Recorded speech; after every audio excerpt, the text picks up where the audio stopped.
I didn't know what to expect from the show, but man, it fucking delivered. Of course, before I go into why the show was great, we're gonna have to do some spring cleaning first. As they say, misery loves company, and man, were Aubrey's Angels fucking miserable. They were working overtime on Twitter, the mecca of misinformation, idiocy, and hate. First off, the day before the concert, academics, King Glazer himself, had a leaker on who said he was paid to bot 30 million streams for Kendrick's song Not Like Us. This recent song I did do all the bots for, well, most of it and the marketing was Not Like Us. The Drake suckers immediately ran with it. They clown on Kendrick for not having proof on Drake, but immediately they spread anything they can that helps Drake. They spread it like the gospel. Even former rapper turned podcaster Joe Budden gave us his take, because of course he did. Not only do I not care that he used bots, but I knew he did. Okay. Cool. What else is there to y'all didn't know that Kendrick used bots? No, and I You didn't thought care. that this was just the first time miraculously that a Drake record ever had more dislikes than likes, or you didn't know that that was bots? Bots, to me, was a part of how you win the war versus Drake. Of course, Joe already knew that using bots is the reason The Hard Part 6 has more dislikes than likes. Couldn't be because the song is terrible, so bad that even Drake fans admit how terrible it is. Nah, Joe already knew it was bots. What a fucking genius. There are a couple of problems though. First off, the kid admits he never talked to Kendrick. When the song first dropped, it wasn't him. I'm not going to say he reached out to me himself, because obviously he didn't. Secondly, the kid is saying that he was paid a total of $5,000, or was supposed to be paid $5,000 for 30 million stream bots. Because I haven't got paid my full amount that I was promised. Break that down. So somebody reaches out to you for 30 million streams. What'd you tell them? How much money?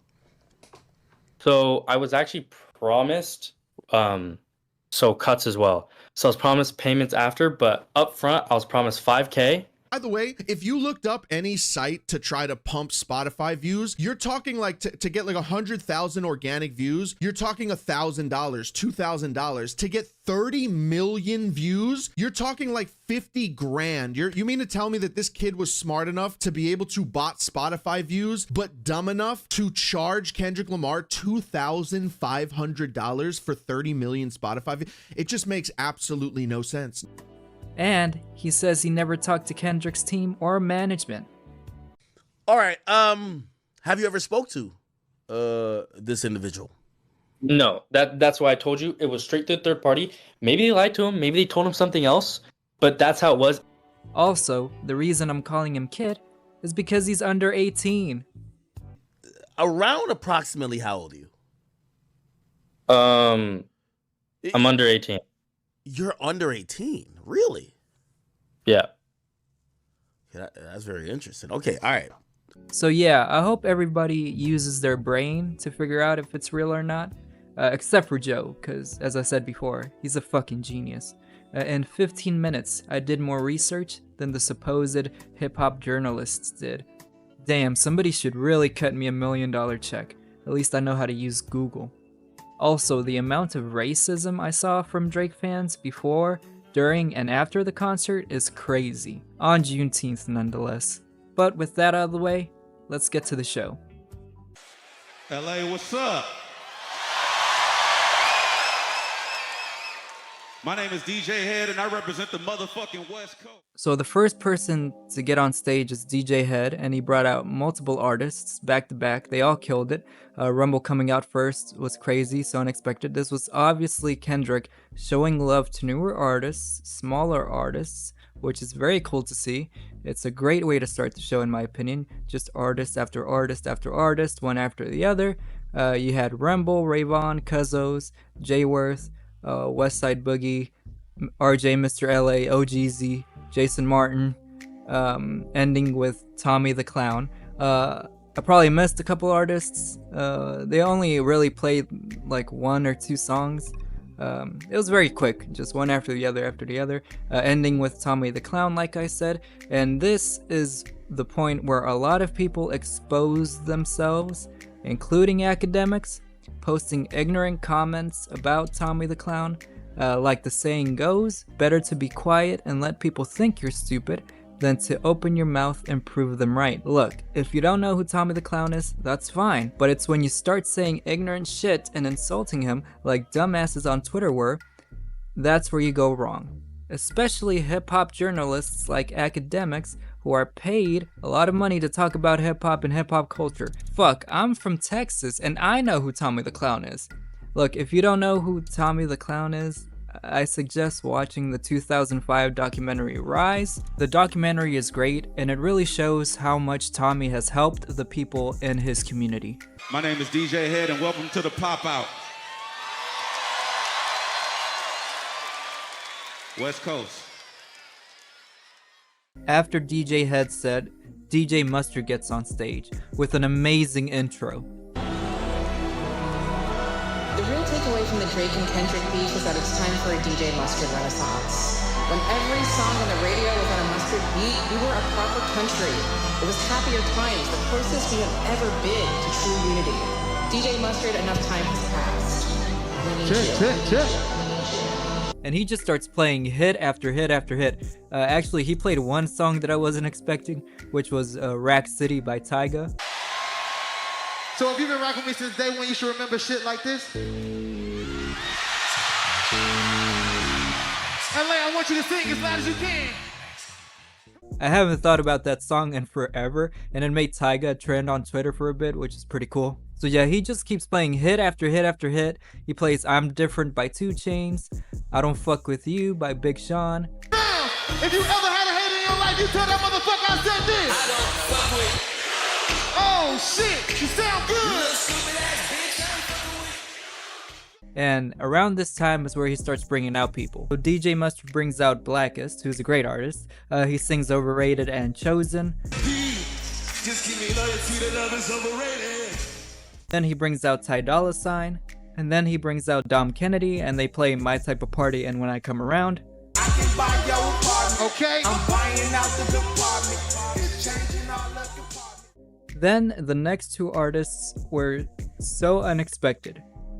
First is Steve Lacy. As soon as Static started, my spider sense went off. I was like, what? They got Steve Lacy? And I thought that was a big surprise, and damn, how naive I was. Boys, would you be my girlfriend, baby? Yeah. Oh. Like I said, I really didn't know what to expect. Because then, Tyler the fucking Creator comes out.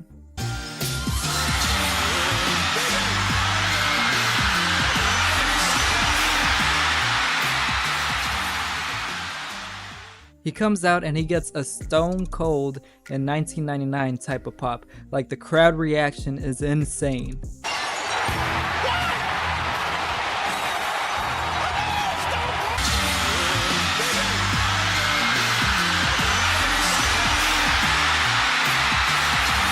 I love Tyler. His stage presence is incredible, you know, and he always has the crowd in the palm of his hand. I saw people on Twitter. Again, Twitter is a fucking hellscape. People on Twitter were comparing Tyler to Drake, and I'll just say fuck no. Tyler is 1,000 times the artist Drake is, and that's not even a hot take. I believed that before this whole Kendrick versus Drake shit. Like, Tyler is fucking great. After Tyler, we get a Nipsey Hussle tribute. And after the tribute, Roddy Ricch takes the stage, and I was very surprised because I like Roddy Ricch, and they let him do 3 songs. They gave him a lot of time. He did Racks in the Middle, doing his verse. He did Die Young, and he ended with his biggest hit, The Box, which is still a great song.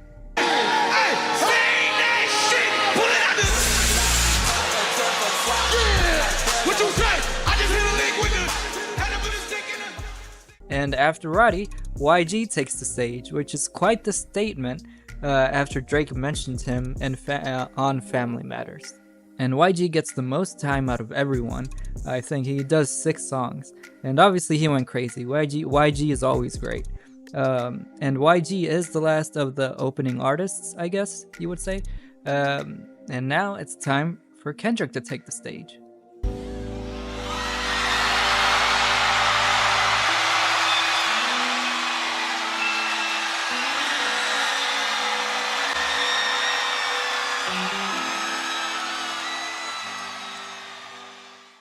Kendrick comes out like the fucking boogeyman, all in red. Euphoria is the first song playing, and the crowd sings every line. The first artist we once knew was looking paranoid and now spiraling. You're moving just like a degenerate, having antic is feeling distasteful. I calculate you, not as calculated. How can you predict your angle? He then proceeds to go through his hits. He does DNA, Element, which started as a Drake diss.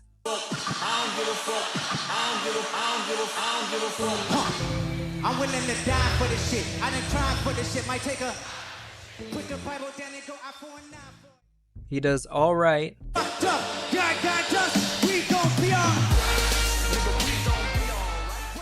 He does Swimming Pools, Money Trees. He brings out J-Rock.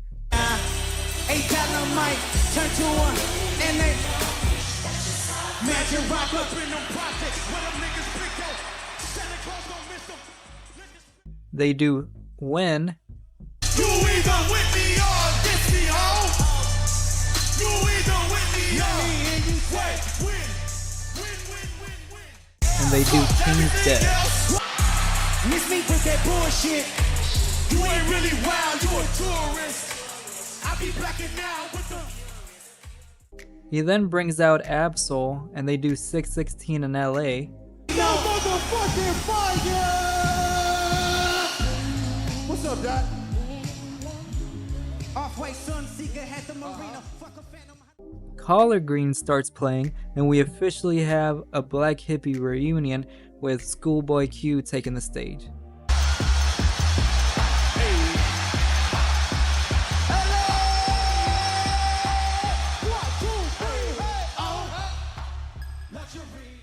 They do that part.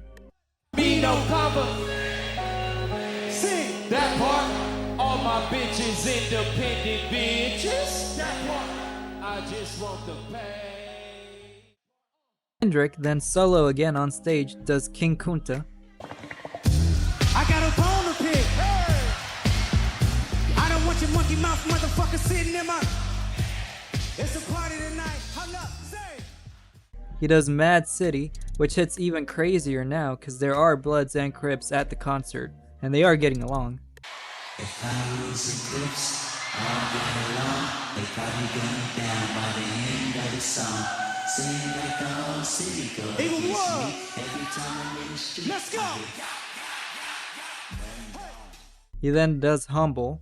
And let's not skip past the fact that pretty much all the songs he has done can be seen as disses towards Drake, and that was 100% on purpose. He then plays the song that started it all, Like That. Wait, these niggas talking out of their neck, don't put no coffin out of yo. I'm way too paranoid for it. Let's get it, bro. DOT, the money power, that last one is better. And then he brings out the legend, Dr. Dre.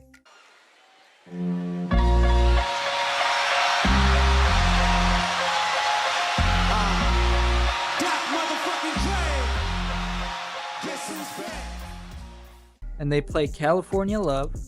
I know a lot of people were expecting like a Tupac hologram, but that would have been bad. That would not have been good. After that, Dr. Dre does the intro to Not Like Us.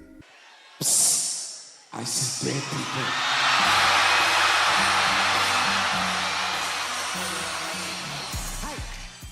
I think everyone knew that Kendrick was gonna end with Not Like Us. I think it was pretty obvious, but I don't think any of us would have guessed that he would run it back and play the song 5 times.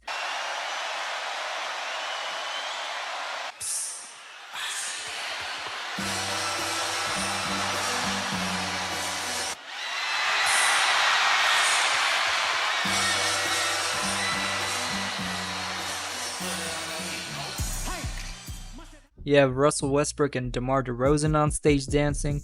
You got LeBron in the audience. It's crazy. Everyone's on stage, and Kendrick tells everyone to get together and to take a group photo. And after that, the show ends with Not Like Us playing one last time. All in all, it was a great fucking show. Like, there's nothing left to say. It was great. It was a great show. And yeah, that's the video. That's been my time. See you on the next one.